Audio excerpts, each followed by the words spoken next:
as the month of June is coming to an end, it's actually given us one last good wave of new games before July takes over. Honestly, these final discoveries deserve a bit more. Hello friends, this is MOBA, and today we're checking out 18 new mobile games in June 2026 you need to try on Android and iOS.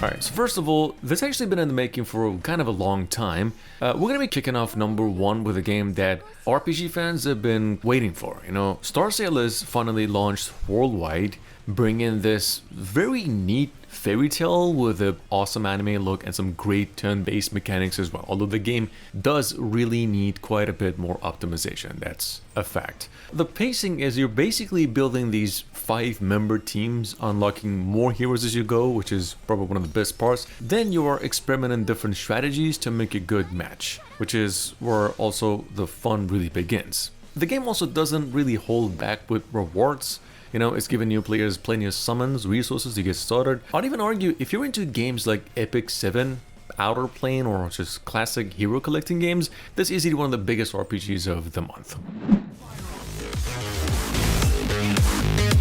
Coming up behind that at number 2, we've got Astro Arena MOBA. Now this has been in the making for quite a while as well. It is PUBG Studios' new game. It is a brawler mixing these quick MOBA matches with some nice anime characters as well. The game is sort of built around 3-minute matches. It's got space domination modes, squad-based fights, etc. You can of course roll solo or go duo or even squad up with this league PvP that pushes a lot of competitive edge. The game's roster is stacked, different characters, each of them bringing their own skills, so every time you clash it's a little different. Pretty easy game to pick up actually. It's of course hard to master, clearly aiming to be some next big pocket hit as well. If it is unavailable in your region, you gotta wait until July 10.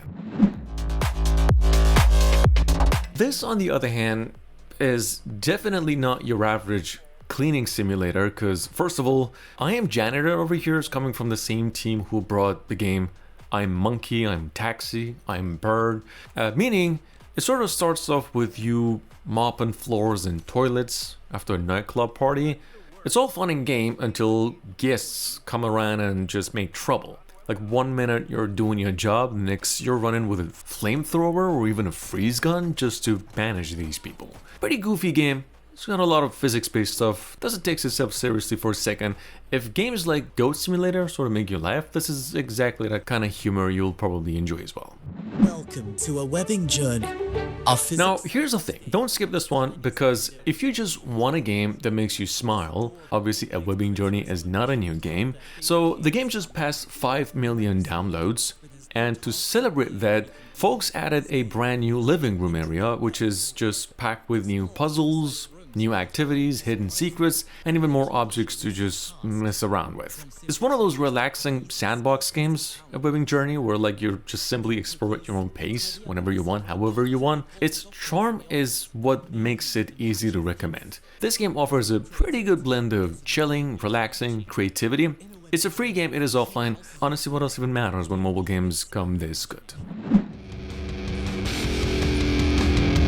So at number 5, despite the sort of funny name, I would say, 144 Record is actually trying to be some real serious shooting game, a tactical shooter in fact. It's an offline FPS, it's focused on some neat realistic gunplay, some good detailed weapon sounds, slower, more strategic firefights instead of just run and gun shooting. The graphics are legit, solid for a small project coming from an indie team. I would even say, while it still feels rough around the edges, there is definitely huge potential. If you were, say, looking for a new tactical, legitimate shooting game beyond the usual big names, this is one of those hidden gems that's definitely at least worth trying. One of the biggest survival games ever made, finally coming to Android. Don't Starve Together is now landing in 3 weeks, and it's already running through its final beta on the Apple Store. And if you've got PC, you've got a Steam account, well, because of the Summer Game Festival, the game is benefiting a 90% discount. Pick it up before July 10, otherwise it's gone. The mobile version is gonna come down to $8, And anyway, this is just one of those games everyone probably should try at least once. The game's a co-op survival where like every decision matters, whether you're gathering food, building a camp, crafting better gear, or just trying to survive at any given moment.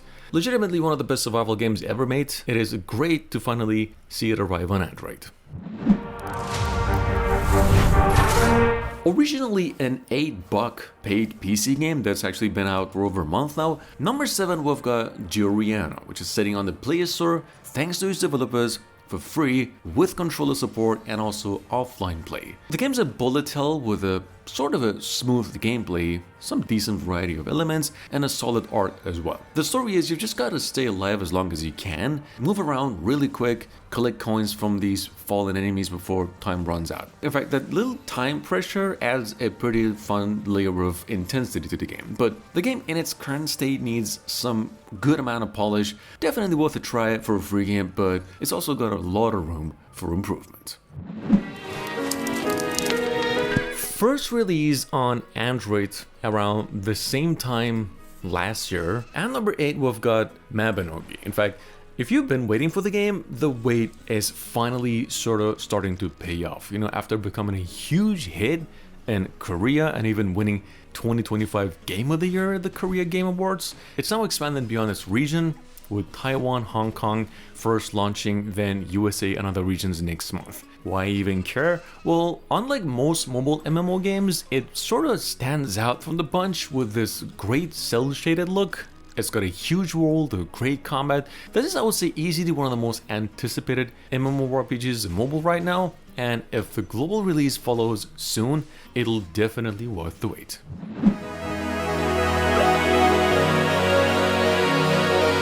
Number 9. If you've ever actually fallen down the internet rabbit hole of liminal spaces, you know, dream cores and backrooms, this one feels like it was made for you. You know, Aerovice World isn't about fighting or completing quests and whatnot. This game is just about wandering through these strange, peaceful places at the same time that give super nostalgic vibes and really unsettling feelings at the same time, all the way to the max. Like every area, from pool rooms to back rooms, they're all built around atmosphere. And it's a pretty short experience as well that feels like more like walking through a dream than playing a sort of a traditional normal game. Highly recommended. Honestly, what it does offer is exactly what makes this game stand out.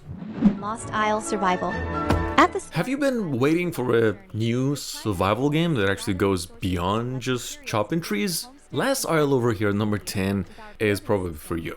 The game sort of mixes base building, FPS, extraction mechanics, and online PvP into one huge survival package. You know, where like one run you're gathering resource for your islands, the next you're risking everything you've got to raid another player. It's definitely given off strong Rust and Escape from Tarkov vibes, but in a way that feels built for mobile as well. If developers along the way do deliver even more, this could become one of this genre's finest competitors. Right now it's just a pretty good underrated survival role-playing game. If you're a fan of games like Vampire Survivors, which who isn't, I would argue that Solo Hunter is at least worth checking out. The game is sort of a roguelike, but a third-person hack and slasher, where like every round throws a bunch of different monsters while you level up to unlock new abilities and, you know, smash them. The combat's pretty smooth, you know, boss fights keep you engaged, there's enough variety to make every run feel a little different. It's a pretty easy game to pick up, addictive, and also a pretty solid choice if you're looking for just some good action game to grind. If you have watched Only Up or just the infinite wave of parkour rage games out there right now, you'll probably know what you're getting in with this one. You know, Only Going Up here, Nick Parkour, is the same stuff. It's about climbing higher, making risky jumps, praying you don't fall back down. That's basically all. It keeps things pretty simple with its controls and gameplay mechanics. It also focuses more on timing. The game is not trying to reinvent the genre in any way, but if you're looking for a quick offline parkour challenge that, you know, can be addictive, this one is a free game, definitely worth checking out. Meet Dave, an interesting little human with a precarious love for the sea.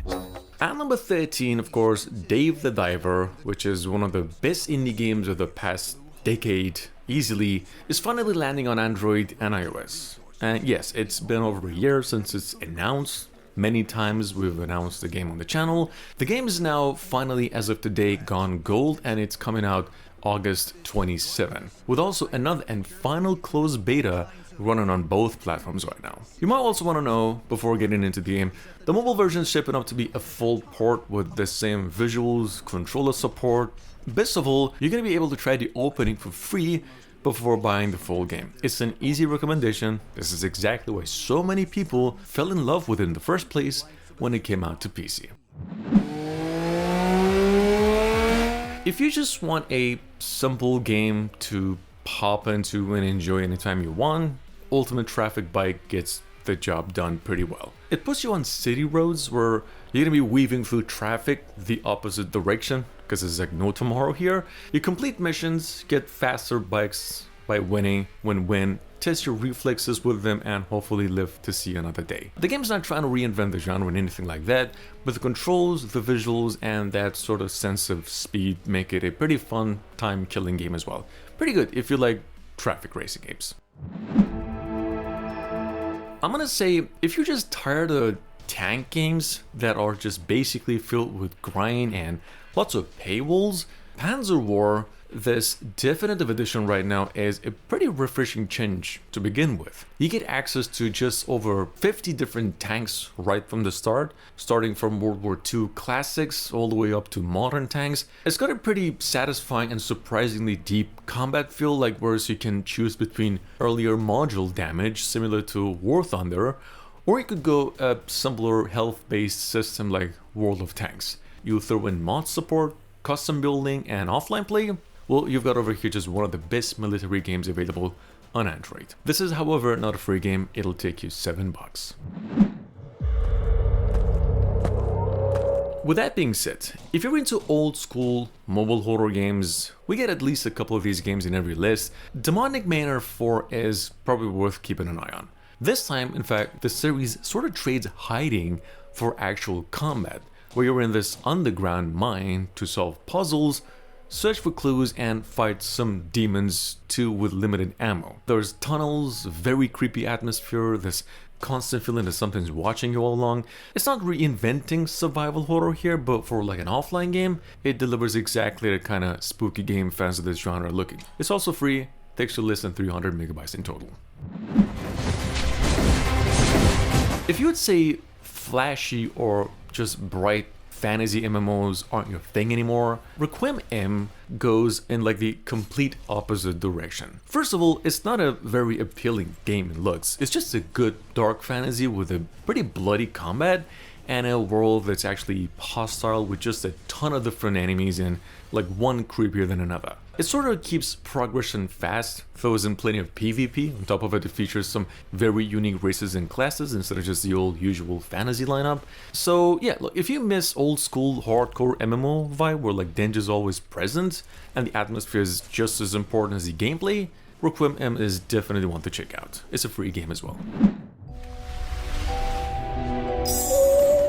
And finally, last but not least, I've seen a lot of my viewers complain about this game being unavailable in the regions. Well, I'm glad to announce finally that Wizard World is finally available worldwide as of this morning, and the developers also threw in a gameplay patch. I'm gonna say, if you've been waiting for something that captures the feeling of Hogwarts Legacy, Harry's Mystery might hit that spot pretty good. And it sort of does a better job than you'd expect from it. Like, instead of just rushing you from quest to quest, the game encourages you to sort of slow it down, wander around, learn spells, and simply use what you can interact with. Check it out, it's an offline game about 500 megabytes in total, and it's available on Android and iOS. Thanks for watching, I really hope you enjoyed. I'll see you again tomorrow.